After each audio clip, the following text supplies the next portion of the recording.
하나님께서 오늘 우리에게 주시는 말씀은 신약성경 마태복음 5장 9절 말씀입니다. 신약성경 마태복음 5장 9절, 짧은 구절이기 때문에 세 번 연이어서 함께 읽도록 하겠습니다. 시작. 화평케 하는 자는 복이 나니 저희가 하나님의 아들이라 일컬음을 받을 것이며, 화평케 하는 자는 복이 나니 저희가 하나님의 아들이라 일컬음을 받을 것이며, 화평케 하는 자는 복이 나니 저희가 하나님의 아들이라 일컬음을 받을 것이며. 아멘. 화평케 하는 자는 복이 나니, 저번 시간이어서 두 번째 시간 말씀을 전하도록 하겠습니다. 우리 주변 사람들에게 행복하십니까? 라고 물어보면 행복합니다, 이런 사람 만나기가 쉽지 않습니다. 거의 사람들은 행복을 추구하고 행복을 찾아 행복을 누리기 위해서 살아가게 됩니다. 그러나 행복한 사람을 만나기가 결코 쉽지 않습니다. 그 이유는 무엇 때문일까요? 그것은 상대적 평가에 의한 행복을 추구하기 때문에 그렇습니다. 상대적 행복이라 말은 내가 가지고 있지 못한 것을 상대방이 소유할 때 그때 나는 불행하다, 이런 느낌을 갖게 됩니다. 물질이나 명예나 권세나 지식이나 건강이나 내가 갖지 못했는데 다른 사람이 나보다 더 많은 것을 가지고 있을 때 비교해서 그걸로 인한 열등감으로 나는 불행하다, 이런 생각을 갖게 되는 것 같습니다. 상대적 평가를 통해서 내가 많이 소유했느냐 적게 소유했느냐, 가졌냐 못 가졌냐에 따라서 행복을 누리려고 하는 것은 진정한 행복은 주어지지 않습니다. 이런 사람은 아주 불행한 사람들입니다. 그리스도인들도 어떤 물질의 소유로 인하여서 행복을, 다른 사람 더 많은 것을 가지려고 하다가 갖지 못한 것으로 인하여서 불행하다고 생각하는 사람들은 신앙생활을 잘못하고 있는 것입니다. 이 그리스도인들, 즉 그리스도 안에서 구원받은 하나님 백성들의 행복은 소유의 많음과 적음에 있지 않습니다. 그리스도인들의 진정한 복은 하나님과의 관계에서 은혜와 평강의 복과 행복을 누리며 살아가게 될 수 있는 것입니다. 돈과 명예와 물질이 아무리 많다 하더라도 평강을 잃어버리면 행복자가 아닙니다. 불행한 자입니다. 남들보다 가지고 있는 것이 없다 하더라도 마음에 평강이 있다면 행복한 사람입니다. 다른 사람보다 더 많은 것을 가졌는데 마음에 평강이 있다, 행복한 사람인 것입니다. 다른 사람이 갖지 못한 것을 아무것도 갖지 못했는데 평강이 없다, 불행한 사람 중에 불행한 사람입니다. 인간이 추구해야 될 것은 물질도 명예도 권세도 아닙니다. 가장 중요한 것은 평강의 복입니다. 6,000년의 인류의 역사는 끊임없이 평화와 행복을 추구하지만 진정한 평화와 행복은 찾을 수가 없습니다. 6,000년 역사는, 지구의 역사는, 특별히 우리가 살아가고 있는 대한민국 땅의 역사는 끊임없이 들려오는 지구촌의 전쟁의 소식, 그리고 우리 국내적으로 들려오는 소식이 다 싸우는, 죽고 죽이는 소식만 들려옵니다.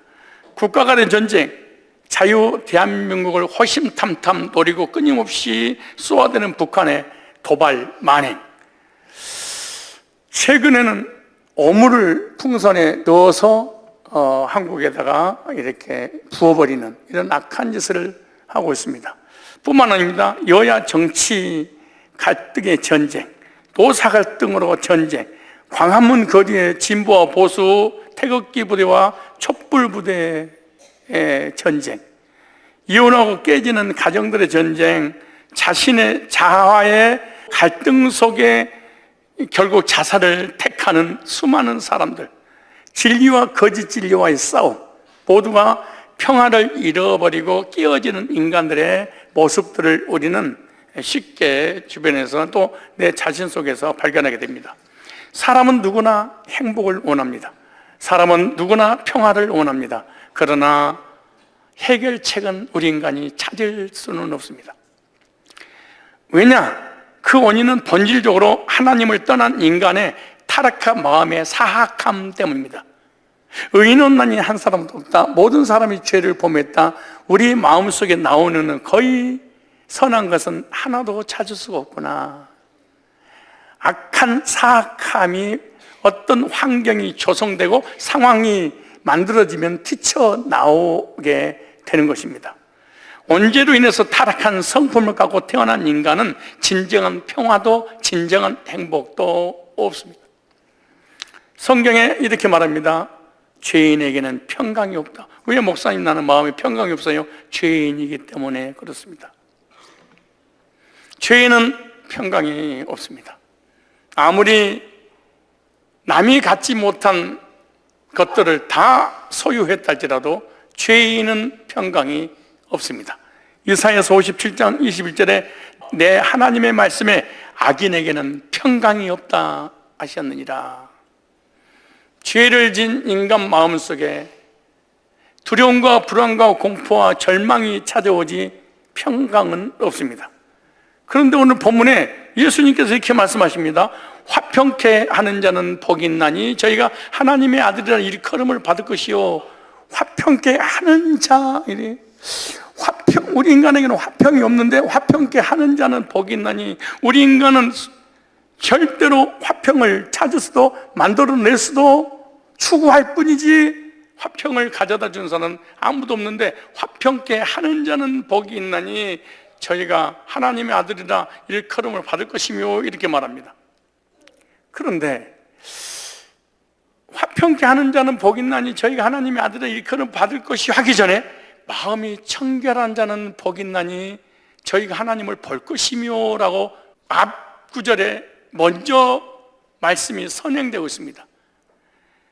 하나님의 말씀의 의도는 뭐냐면 예수님의 구속의 보혈로 우리의 속사람이 근본적인 원죄에서 깨끗하게 씻음받고 거듭나 영원히 청결케 되어 하나님을 보게 되었다면 화평하게 될 것이고, 화평케 된 자는 하나님의 아들이라 일컬음을 받을 것이요. 그러므로 그리스도 안에서 내 속사람이 죄삼 받고 의롭게 돼서 거듭난 적이 없다면 마음은 청결하게 되지 않을 것이고, 청결하지 않기 때문에 하나님을 볼 수 없고, 하나님을 볼 수 없는 사람은 화평이 없고, 화평이 없기 때문에 사람에게 화평을 줄 수 없다, 이렇게 말씀하고 있습니다.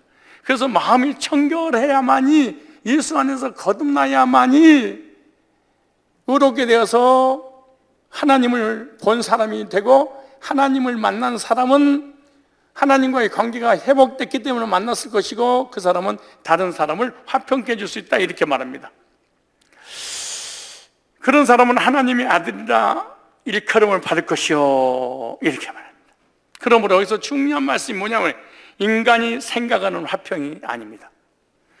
오늘 본문에 예수님께서 말씀하시는 이 화평이라는 단어는 인간이 만들어낸 화평이 아니에요. 인간이 수고하고 노력해서 얻어진 화평이 아니에요. 주님이 원하시는 화평이어야 됩니다. 내가 착하고 선하고 도덕과 윤리적으로 노조를 하고 정치를 하고 태극기 촛불을 들고 나는 화평의 사도야, 화평을 꼭 이루고 말 거야, 이런다고 화평이 이루어지지 않습니다. 주님이 원하시는 화평케 하는 자는 복이 있나니 하나님의 아들이라 일컬음 받을 것이, 주님이 원하시는 화평이 있습니다. 하나님을 떠나 범죄함으로 악한 우리 인간의 노력으로 유엔에 가입을 해서 유엔 세계 정상들이 모여서 화평을 추구하자라고 해서 화평이 되지도 않지만, 이런 화평을 주님을 얘기하는 게 아닙니다.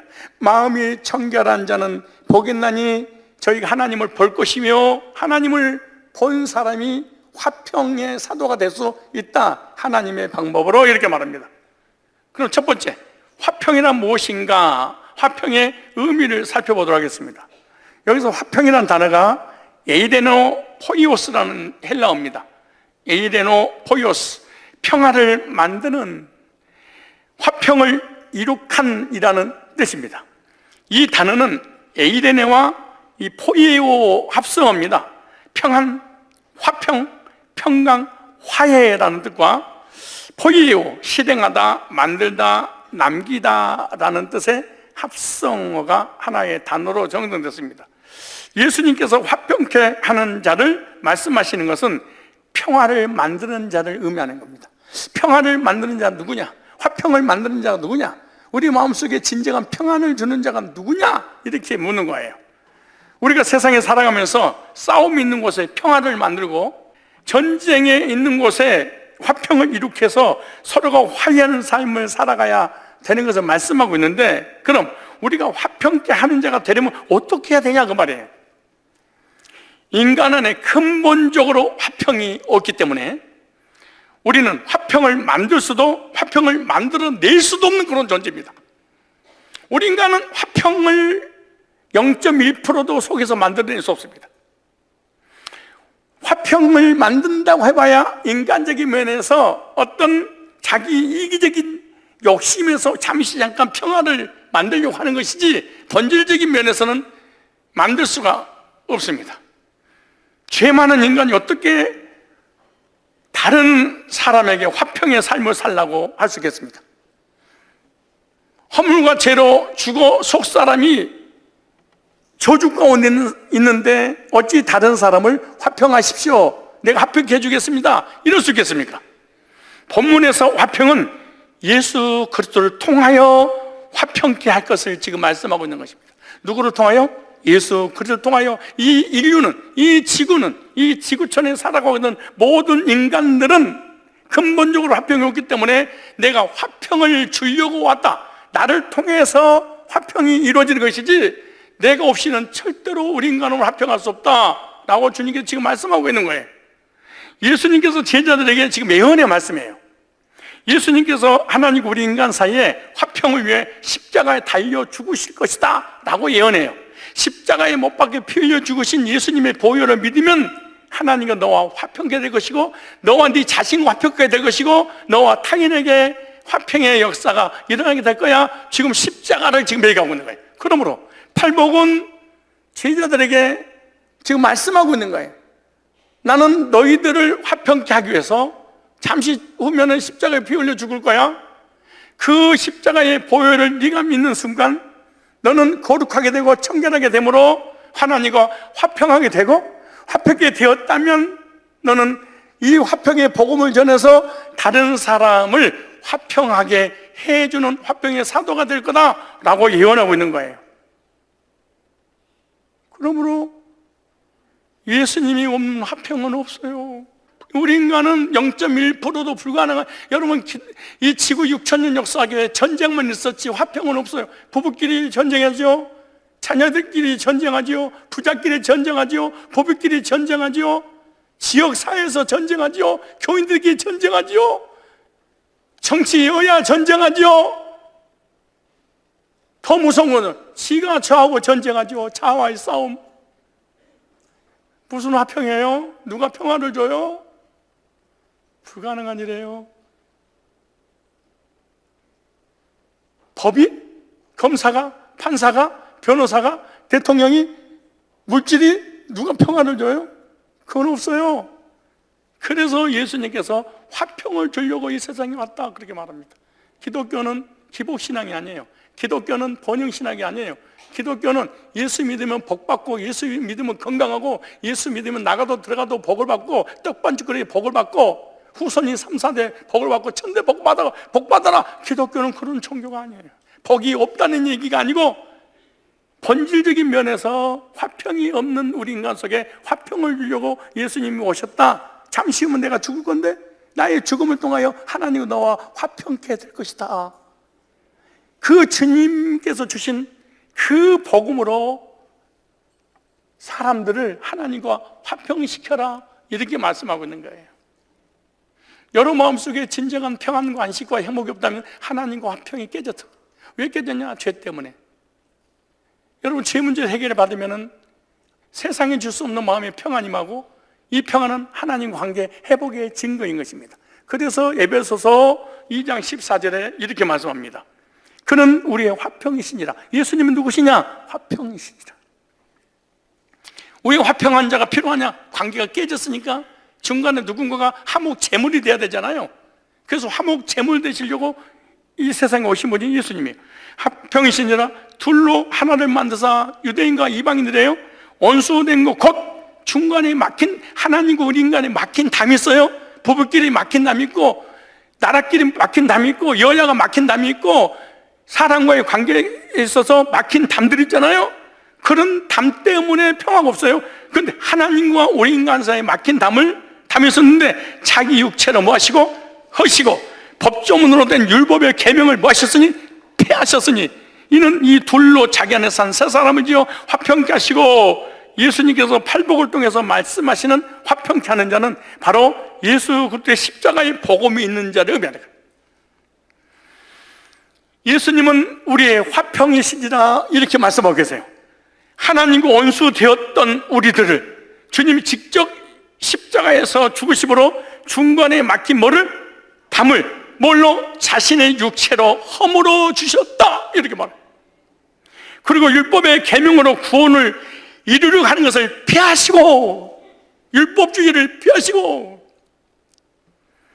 하나님과 나 사이에서 예수님께서 중보하심으로 둘을 하나로 만드사 화평케 하시니라. 이방인과 유대인을 하나로 만들었어요. 누구 안에서? 예수 그리스도 안에서. 그래서 로마서 5장 10절에 이렇게 말합니다. 곧 우리가 원수 되었을 때, 하나님과 우리 인간은 죄 때문에 원수입니다. 그런데 어떻게 평화의 주인이 주가 주님인데 우리 인간이 평화로울 수가 있어요? 마음에 평강이 있다는 게 불가능해지나요? 원수 되었을 때 그의 아들의 죽으심으로 원수를 위하여 예수님이 죽으셨어요. 그러므로 하나님과 화목하게 되었으니요, 하나님과 나 사이에 죄 때문에 막힌 담이 있었고 그 죄로 인해서 원수였는데 예수님께서 십자가에서 화목 제물이 되어주심으로 더 그의 살아나심으로 말미암아 구원을 받을 것이니 이렇게 말해요. 로마서 5장 9절에 보면은 그러면 이제 우리가 그의 피로 말미암아 의롭다 하심을 받았으니, 예수 피로 의롭다 하심을 받았으니 더 그로 말미암아 진노 저주의 심판에서 구원을 받을 것이니 이렇게 말해요. 에베소서 1장 7절이 이렇게 말합니다. 우리는 그리스도 안에서 그의 은혜의 풍성함을 따라 그의 피로 말미암아 속량고 죄사함을 받았느니라. 하나님과 우리 인간 사이의 중보자는 예수 그리스도 한 분뿐입니다. 마리아도 될 수 없고요, 목회자도 될 수 없고 교황도 될 수 없고, 우리 인간은 어떤 선행도 율법도 종교도 중보자가 될 수 없어요. 중보자는 오직 한 분 예수 그리스도입니다. 그래서 하나님은 한 분이시요 또 하나님과 사람 사이에 중보자도 한 분이시니 곧 사람이신 그리스도시라. 다시 오늘 본문으로 돌아가면 에베소서 2장 14절에 그는 우리의 화평이신지라. 화평이시니라. 예수님은 하나님과 우리 인간 사이에 화평을 주시려고 화목제물로 이 땅에 오셔서 십자가에 죽으셨어요. 그것을 제자들에게 예언했어요. 예언한 것을 예수님은 성취했어요. 성취된 것을 우리가 믿는데 어떻게 믿는 것이냐 이렇게 말해요. 그는 우리의 화평이신지라. 둘로 하나를 만드사 원수된 곳 중간에 막힌 담을 자기 육체로 허시고, 여기서 육체로 허셨다 이 말이 니오라는 헬라어입니다. 이 말은 헐다, 깨어지다, 풀어지다, 멸하다, 폐지되다 이런 뜻인데, 우리는 언제 가운데 있었을 때는 하나님과 원수되었다. 여러분들이 아무리 율법을 지키고 착하게 살고 선하게 살고 십계명을 다 지키고 죄를 하나도 없이 싹 회개했어. 죄가 하나도 없이 자범죄를 자백하고 고백하고 회개하고 공개 자백해서 한 개도 없이 싹 없었어. 그래도 지옥 가. 하나님 앞에서 흠도 점도 없이 완벽하게 율법을 다 지켰어. 생각으로도 짓고 마음으로도 죄를 안 짓고, 생각으로 지은 죄, 마음으로 지은 죄, 행동으로 지은 죄 싹 회개했어. 한 개도 빠짐없이. 그래도 지옥 가. 난 태어나서 죽을 때까지 한 번도 죄를 진 적이 없어. 그래도 지옥 가. 새 털보다 내 죄가 더 가벼워. 그래도 지옥 가. 왜냐? 언제 때문에? 여러분이 지은 자범죄 때문에 죽거나 지옥 가는 것이 아니고 태어날 때 원죄를 가지고 태어납니다.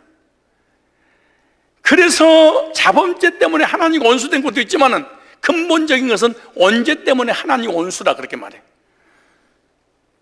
하나님께 나아가려고 해도 도저히 나갈 수 없는 그런 존재가 됐어요. 하나님과 우리는 죄 때문에 중간에 막힌 담이 있었어요. 거룩하신 하나님, 의로우신 하나님, 공의로우신 하나님, 공평하신 하나님, 율법의 하나님. 하나님의 속성은 두 가지잖아요. 율법과 복음, 공의와 사랑. 근데 죄를 딱 지고 나니까 하나님 율법이 하나의 나 사이에 막힌 담이 딱 젖었어요. 그것이 바로 율법이에요. 율법은 하나님과 화평을 누릴 수가 없습니다. 그래서 하나님께서 직접 예수님의 육체를 십자가에 달리게 하심으로 주님의 몸이 깨어지고 주님의 몸을 십자가에서 부숴버렸어요. 그리고 예수님의 보혈로 하나님과 나 사이에 막혔던 담을 완전히 무너뜨리고 허물어버렸어요. 하나님께 선택받은 자는 더 이상 원죄 가운데 있을 필요가 없게 되었고 율법의 조문 아래 죽어있지 않아도 된다 이렇게 말합니다. 즉 하나님께서 예수 그리스도를 십자가에 죽으심으로 율법의 조문은 폐지되었고 영원한 죽음도 함께 소멸되었다 이렇게 말하죠. 그래서 예수님이 십자가에서 하나님을 향하여 죽으실 때 나의 모든 죄들과 사망도 폐지했습니다. 여러분, 예수님께서 십자가에서 율법을 폐지한 게 아니고 율법으로 구원을 받으려고 하는 그 길을 폐지하고 새로운 길을 열었는데 그 길이 예수 그를 통해서 하나님 앞에 나아가는 길이에요. 무슨 말이냐? 예수님이 오시기 전에는 현상적으로 하나님을 만나는 화평의 길은 율법이었습니다. 그 율법은 하나님과 우리 인간 사이에 그 막힌 담이었습니다. 이걸 지켜야만이 하나님을 만날 수 있었어요, 구약에. 근데 이 길을 폐지시키고 내가 새로운 길을 열었다. 그게 예수님을 믿음으로 말미암아 구원받는 길이에요. 그런데 구원파나 이단은 율법을 폐지했다. 이게 구원파라고 하는 거예요. 이 말씀을 잘 들으셔야 돼요. 율법을 폐지하는 것과 새로운 길을 여는 거 달라. 이스라엘 백성들, 유대인들은 율법의 길을 만들어 놓고 이방인들은 믿음의 길을 열어놨어요. 그래서 유대인들은 십계명을 율법을 지켜서 행위로 구원을 이루어 나가려고 하는 율법의 길이었어요. 이게 막힌 하나님과 담이었단 말이에요. 그런데 그 길을 폐지하고 새로운 길을 열었는데 그게 믿음으로 은혜로 구원받는 그 길이 예수님을 통해서 구속받는 그 길이다 이렇게 말해요. 폐지하시고 그랬어요. 그런데 여기 문법 보니까 너무 은혜스러운 말씀이 있어서 소개하면 시제가 과거로, 문법이 과거로 됐어요. 예수님의 육체를 통하여 하나님과 화평케 될 것을 하나님이 창세전 이미 계획된 거다. 하나님을 떠나 범죄하여 죄를 짓고 하나님 관계가 깨짐으로 화평이 사라져서 불행 가운데 살 수밖에 없는 그런 존재일 걸 미리 하시고 십자가에서 예수님의 몸을 깨지고 부숴서 하나님 관계를 회복시킬 것을 이미 계획하시고 그랬어요. 현재 시제가 현재로 됐어요. 무슨 말이냐? 그 사실을 지금 네가 믿으면 하나님과 화평케 될 거야. 그 시제는 두 가지예요. 과거 시제와 현재 시제가 있는데 과거 시제는 나를 하나님과 화평케 하려고 예수님을 십자가에 못 박이 피 흘려 죽게 할 것이고 계획된 것이고 그 계획이 십자가에 성취됐는데 그 사실을 내가 지금 믿으면 현재 하나님과 화평케 될 거다 이렇게 말합니다. 그래서 예수 그리스도를 믿고 구원받은 하나님 백성들은 법조문인 율법이 폐했다. 그런 의미에서 폐했다. 구원의 길이 아닌 것에 대해서 폐했다 그 말이지 율법 자체가 없어져 버린 것이 아니고 구원받는 그 길이 폐지됐다 그 말이에요. 하나님께서 율법으로 구원받지 않아도 된다는 것을 지금 말씀하고 있는 거예요. 옛날에는 율법을 지켜서 구원받는 그 길이 유대인들에게 이스라엘 백성들에게 있었는데 신약에 와서는 하나님께서 율법의 조문으로 구원받지 않도록 무효화시켰다. 옛날 법 조항을 주님께서 파기시켰다. 폐기 처분했다 이 말이에요. 옛날에 백성들과 계약했던 그 문서는 찢어버리고 새롭게 계약을 맺었는데 예수님, 구약에는 율법을 통해서 하나님과 계약을 맺고 신약에는 예수님을 통해서 계약을 맺었다. 지금 그렇게 계약하는 거예요. 그러니까 율법이 없어진 것이 아니고 폐지된 것이 아니고 율법으로 구원받은 그 길을 폐지시켰다. 그 길을 무효화시켰다. 새로운 길을 열었다. 그것이 바로 율법의 길이 아니에요. 성화의 길이 아니에요. 복음의 길, 구원의 길, 은혜의 길, 믿음의 길이다 이렇게 말씀하고 있는 거예요. 그래서 에베소서 2장 14절에 이렇게 말합니다. 그는 우리의 화평이신지라 둘로 하나를 만나서 원수된 것 그 중간에 막힌 담을 자기 육체로 허시고 하나님과 우리 간에 막힌 담이 율법이었어요. 죄의 삭은 사망했어요.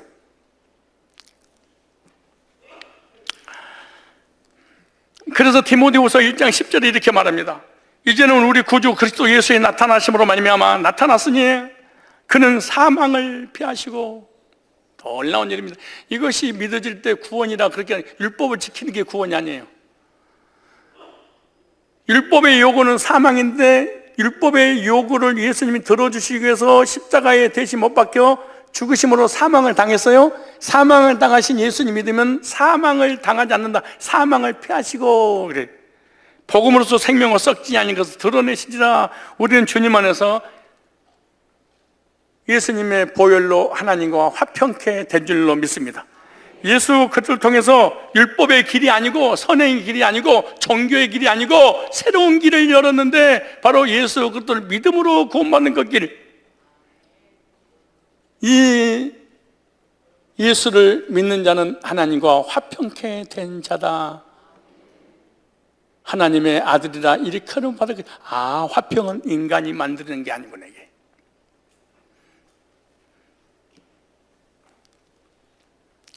그래서 골로새서 1장 20절에 그의 십자가의 피로 화평을 이루사 만물고 땅에 있는 것들이나 하늘에 있는 것들이 그로 말미암아 자기와 화목하게 되기를 기뻐. 하나님께서 예수님을 통해서 하나님과 우리를 화목시키는 걸 기뻐하셨다. 여러분, 예수 믿고 죄 사먹고 하나님 관계가 회복됨으로 평화가 임했다면 주님이 너무너무 우리를 보고 기뻐하신답니다. 연약해서 육체로 살면서 죄를 지었지만 그가 관계없이 나의 기뻐하는 자라, 이렇게 주님께서 우리에게 고백을 하고 계시는 것입니다. 예수님 피 때문에 하나님과 우리가 화평케 됐다는 사실을 믿으시기 바랍니다. 그로 화평케 하는 자는 복이 있나니, 우리 인간이 전쟁 있는 곳에 평화를, 싸움 있는 곳에 평화를, 인간의 소리구나 이게.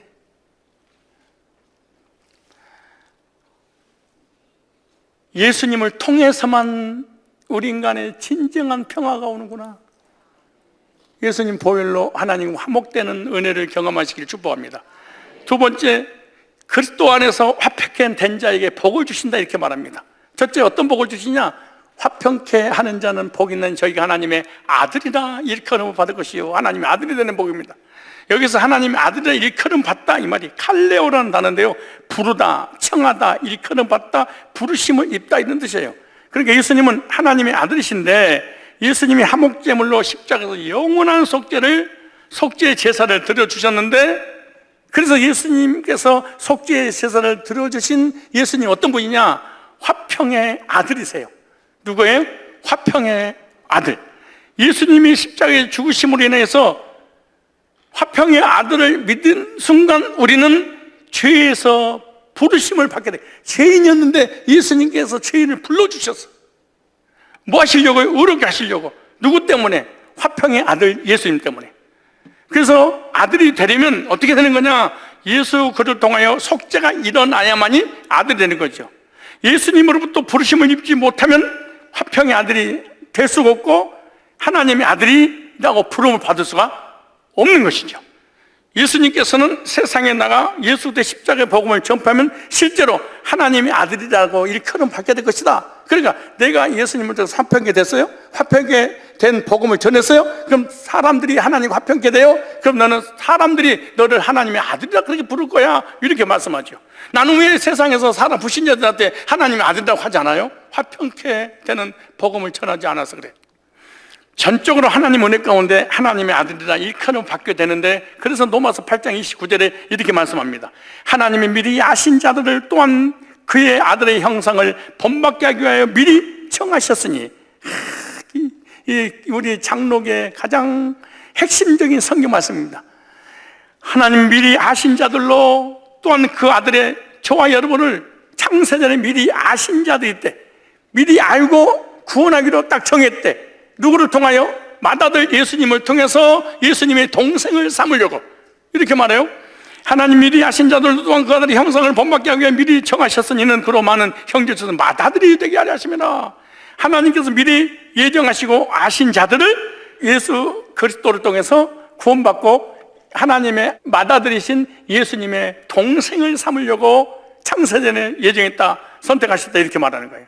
그래서 이것은 예수를 통해서 선택받은 백성들의 맏아들이 되게 하기 위하여 구원을 선택하셨다, 이렇게 말합니다. 그렇다면 저와 여러분들은 예수 안에서 하나님의 아들이요 예수님의 친동생들이 된 줄로 믿으시기 바랍니다. 우리도 예수님을 통하여 하나님의 아들이 될 수 있는 길을 열어주셨는데 맏아들의 형상을 본받으면 되는 거예요. 예수님이 나의 하나님의 맏아들이라면 나도 예수님을 믿으면 하나님의 아들이 될 수 있다. 그래서 영접하는 자, 곧 그 이름을 믿는 자들에게는 하나님의 자녀가 되는 권세를 주셨으니, 이렇게 말합니다. 우리가 하나님의 아들이라고 일컬음을 받을 수 있는 것은 바로 하나님께서 예수님을 통해 미리 정하시고 선택하신 줄로 믿습니다. 그런데 중요한 것은 예수 그리스도의 형상을 본받지 않으면 절대 하나님의 아들이 될 수 없다, 예수님의 동생이 될 수 없다, 그 말이에요. 이것은 예수 그리스도의 십자가의 보혈이 있어야만이 확실한 하나님의 아들이 될 수 있고 예수님의 동생이 되고 예수님 우리의 맏형이 될 수 있고, 그리고 형제 자매들이 가족이 생겨날 수 있게 되는 거죠. 하나님께서 나를 하나님의 아들이라고 불러주신 이유가 뭐냐? 하나님의 맏아들이신 예수 그리스도께서 십자가에 이루신 구속의 역사를 우리가 확신하고 믿고 고백하기 때문에 가능한 것입니다. 아직도 내 안에 죄사함이 없다면, 구원의 확신이 없다면, 하나님과 화평케 된 적이 없다면 우리는 하나님의 아들이 될 수 없습니다. 그리고 예수님의 동생도 될 수 없습니다. 결국 멸망받고 말겠죠.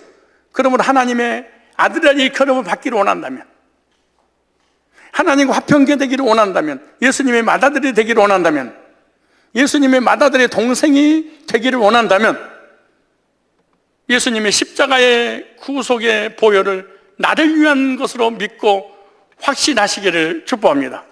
두 번째, 화평케 된 자에게 주신 복은 기업의 복입니다. 기업의 복은 어떤 복이냐? 히브리서 9장 15절 보니까 영원한 기업의 약속을 얻게 하라. 나의 영원하신 기업, 생명보다 귀하다. 영원한 우리에게 물려줄 기업이 있다는 거예요. 어디서 주냐?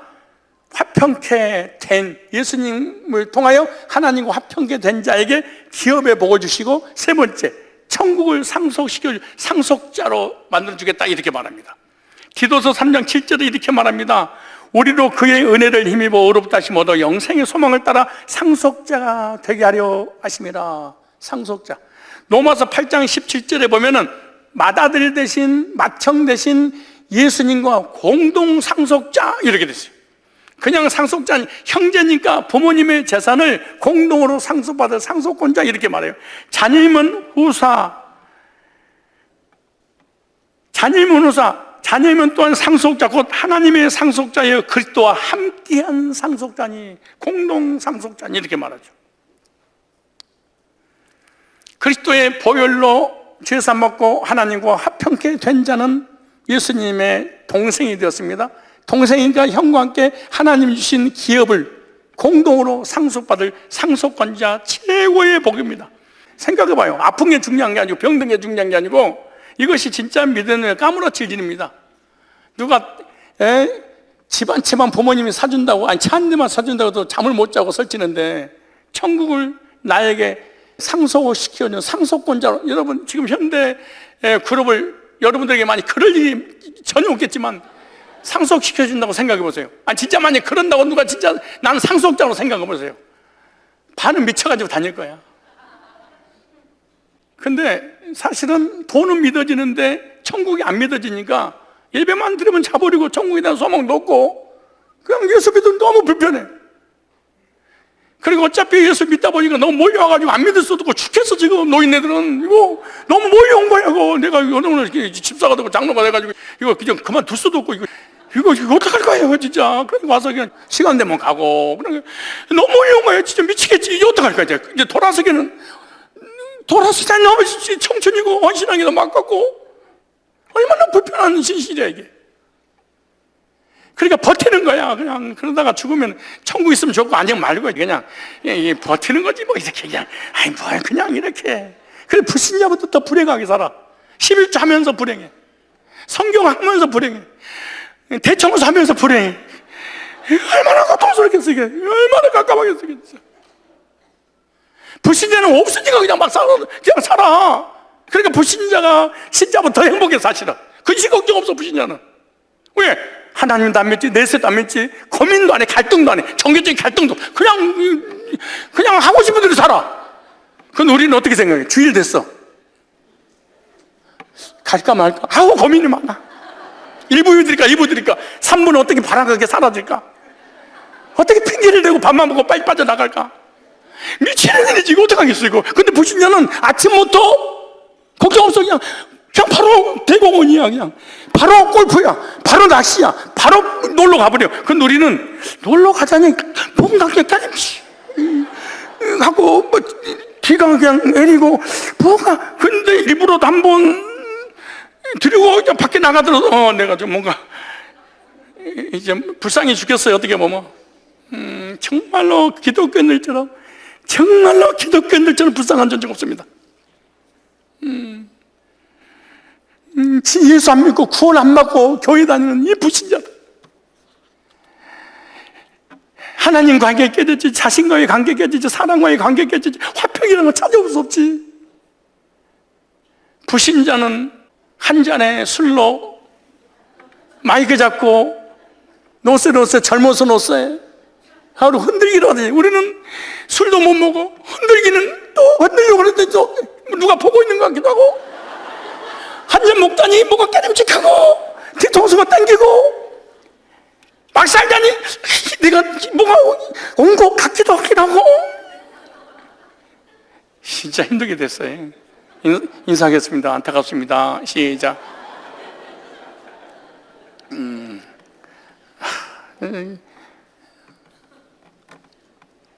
예배서 3장 6절 그리스도 안에서 구원받은 사람은 상속자입니다. 여러분 누가 100억만 상속시켜준다고 생각해보세요. 아니 100억까지 필요 없어. 1억만 상속시켜준다고 하세요. 근데 영원한 천국, 영원한 기업을, 썩지 않고 쇠하지 않는 그 기업을 상속시켜준대. 여러분 영원히 가질 수 없는 건 내 것이 아니에요? 왜 여러분이 불행한 줄 아세요? 영원히 가질 수 없는 것을 가질 수 있는 것처럼 내 거라고 하니까. 잠깐 가지고 있다가 사라진 건 내 것이 아니에요. 내 것이 아닌데 왜 이렇게 움켜쥐고 막 바들바들 떨면서 불행한 삶을 살아요? 영원히 가질 수 있는 것은 내 영혼이에요. 영원히 가질 수 있는 것은 하나님이에요. 영원히 가질 수 있는 천국이에요. 그거 외에는 다 허무한 거예요. 허무한 거야.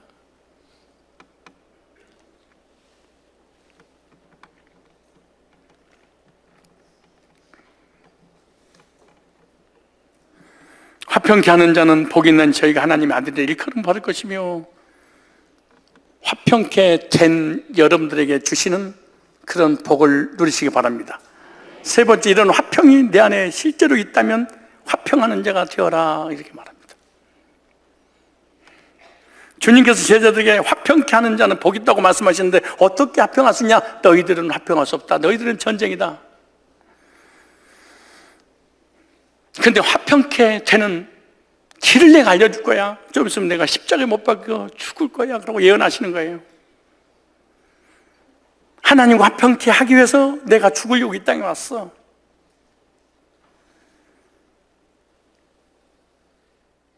내가 너희를 위해 잠시 후면은 십자가에 피 흘려 죽을 것인데 그 사실을 믿으면 하나님과 화평케 될 것이고, 화평케 됐다는 확신만 오면은 화평케 되는 복음을 땅끝까지 증거하라, 이렇게 말씀합니다.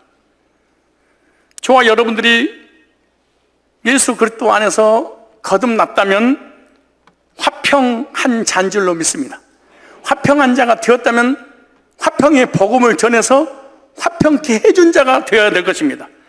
왜 목사님 내 주변에 전부 다 올수들밖에 없어요? 절대로 화평의 복음을 전해주지 않아서 그래요.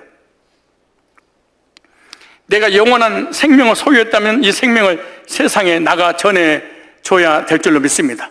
흑암에 쌓여 죽어있는 자들에게 빛 대신 예수 그리스도를 선포해서 주님 앞으로 돌아오게 하는 자들이 바로 화평케 하는 자고, 이런 자들은 하나님께서 자신의 아들이라고 칭찬하시며 많은 축복을 내려주실 것이다, 이렇게 말합니다.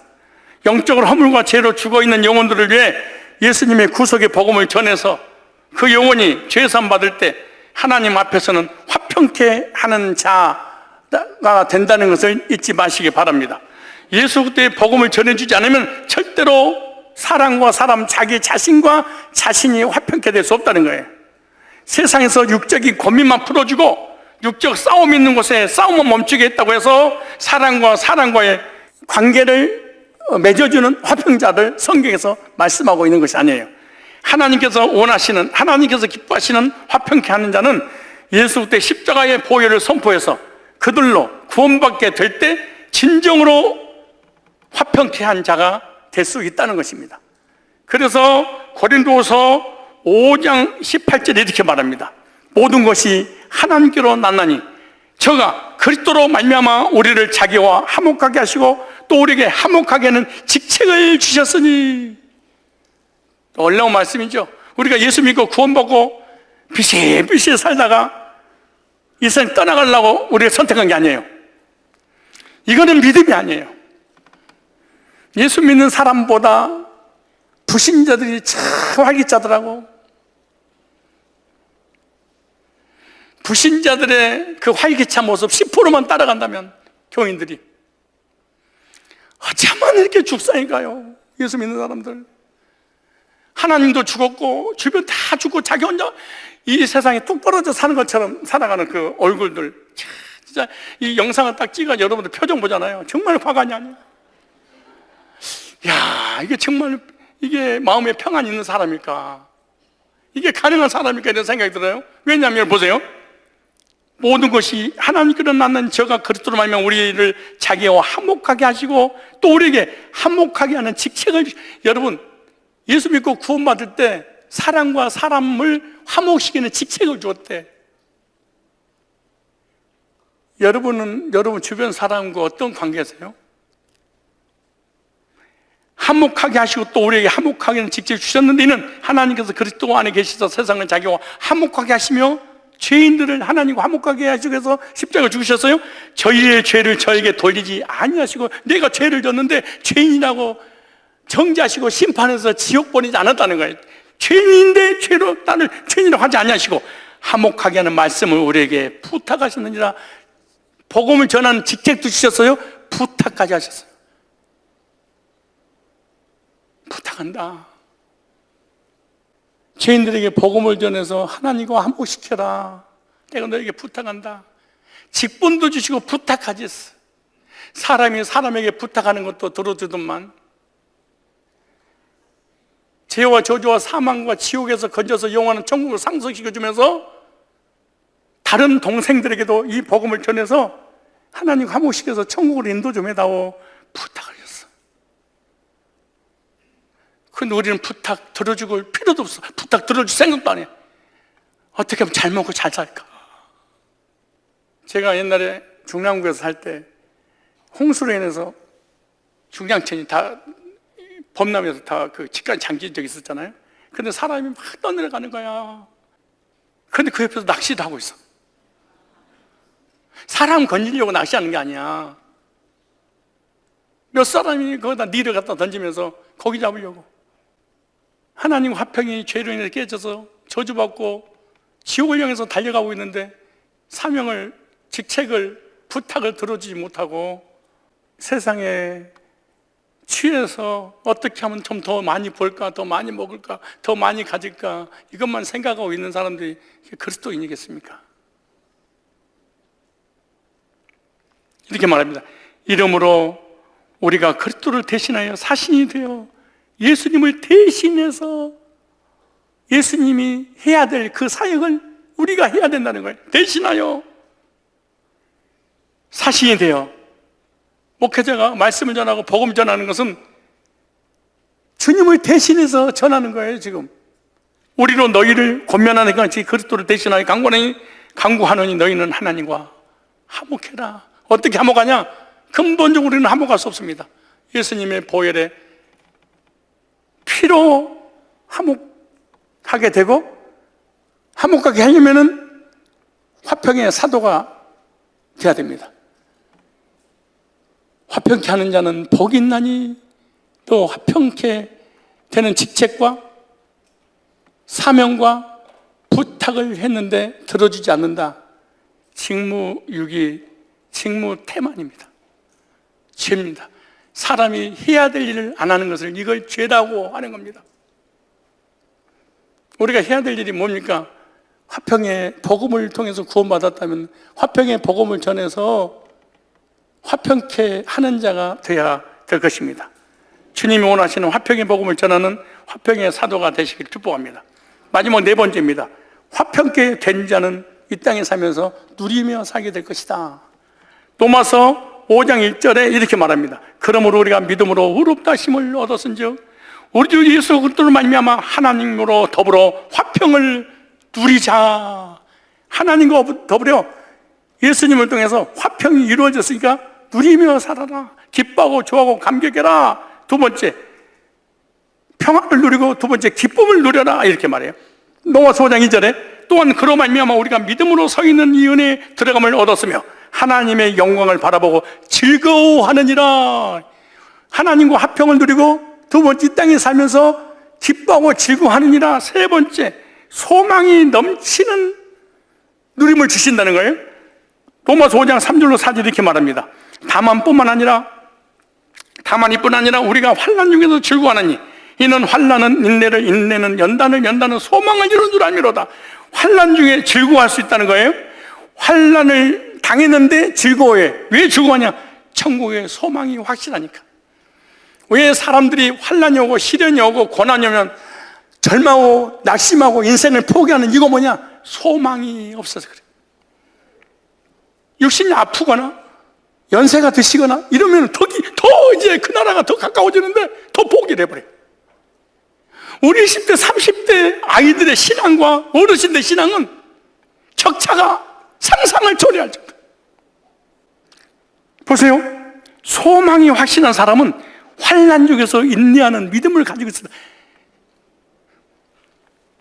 구원받은 성도는 천국의 소망이 확실하기 때문에 환난 중에도 인내하며 기쁨을 누리게 될 줄로 믿습니다. 고난과 시련이 오면 하나님께 더 가까이 가야 되고, 육신의 장막을 벗을 때가 됐구나.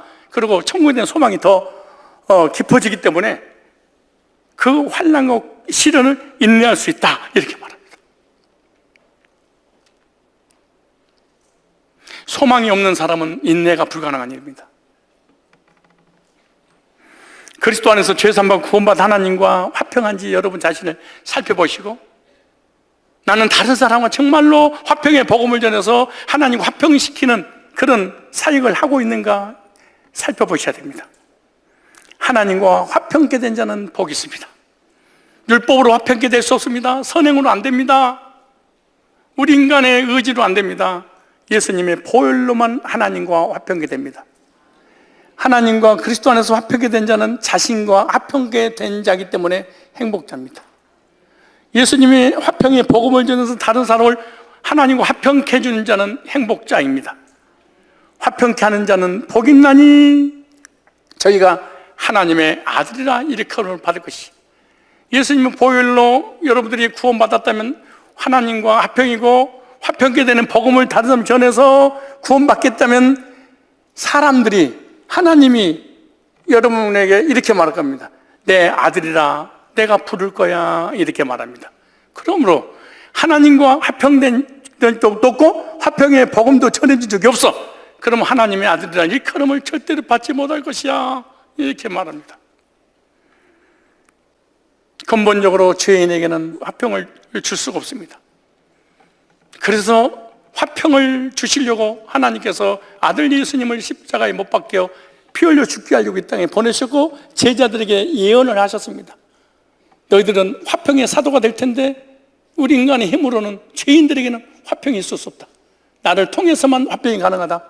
하나님과 인간 사이에 막힌 담을 내가, 율법의 담을 내가 헐어버릴 거야. 새로운 길을 열 거야. 이 사실을 믿고 하나님과 화평이 됐다면은 다른 사람에게 화평의 복음을 전해서 이 세상을 하나님 나라로 만들어라 라고 부탁을 하신 그 주님이 오늘 동일하게 우리에게 말씀하십니다. 화평의 복음으로 거듭난 적이 있느냐? 하나님 신 평화가 있느냐? 있다면 이 화평의 복음을 전해서 하나님과 온수되었던 막힌 담을 허르고 하나님과 관계를 회복시켜 하나님의 백성으로 살아가는 그 일의 사명을 감당하라고 말씀하십니다. 주님의 부탁과 주님께서 주신 사명과 지책을 잘 감당하는 우리들의 남은 삶이 되시기를 주님의 이름으로 축복합니다.